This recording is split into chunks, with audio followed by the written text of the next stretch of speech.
केंद्र सरकार और छात्र संगठन कॉकरोच जनता पार्टी के बीच गतिरोध अभी भी जारी है। इस बीच केंद्रीय मंत्री डॉक्टर जितेंद्र सिंह ने गुरुवार को कहा कि केंद्र सरकार ने सीजेपी के सदस्यों को बातचीत के लिए आमंत्रित किया है।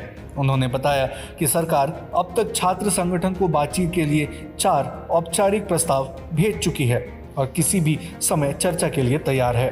डॉक्टर जितेंद्र सिंह ने कहा कि सरकार की ओर से भेजे गए अपडेटेड प्रस्ताव के तहत पार्टी के प्रतिनिधियों को बुधवार दोपहर से निमंत्रण भेजे जा रहे थे।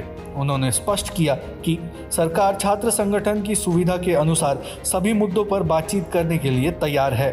उनके मुताबिक यह बैठक केंद्रीय स्वास्थ्य मंत्री जेपी नड्डा के कार्यालय या उनके आधिकारिक आवास पर आयोजित की जा सकती है।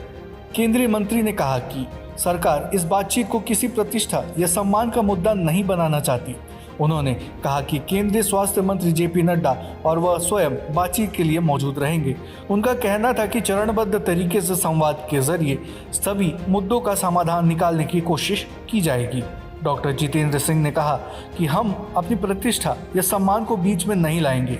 केंद्रीय स्वास्थ्य मंत्री जेपी नड्डा और मैं बातचीत के लिए मौजूद रहेंगे। धीरे धीरे बातचीत के जरिए हम समाधान की ओर बढ़ेंगे। उन्होंने यह भी कहा कि केंद्र सरकार लगातार छात्रों की चिंताओं को दूर करने का प्रयास कर रही है और उनका मुख्य उद्देश्य बातचीत के जरिए सभी समस्याओं का समाधान निकालना है। उन्होंने दोहराया कि सरकार का पूरा ध्यान छात्रों के हितों और उनके कल्याण पर है।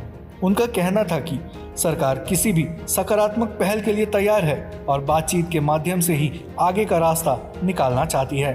हालांकि सरकार की इस पहल के बावजूद बातचीत अभी तक शुरू नहीं हो सकी है। सूत्रों के मुताबिक केंद्रीय स्वास्थ्य मंत्री जेपी नड्डा ने गुरुवार को भी कॉकरोच जनता पार्टी यानी काजपा को बातचीत के लिए आमंत्रित किया था, लेकिन संगठन के नेताओं ने इस प्रस्ताव को स्वीकार नहीं किया है। सूत्रों के अनुसार इससे पहले बुधवार को भी काजपा को जेपी नड्डा के साथ बातचीत के लिए बुलाया गया था। हालांकि उस समय भी संगठन ने निमंत्रण स्वीकार नहीं किया था।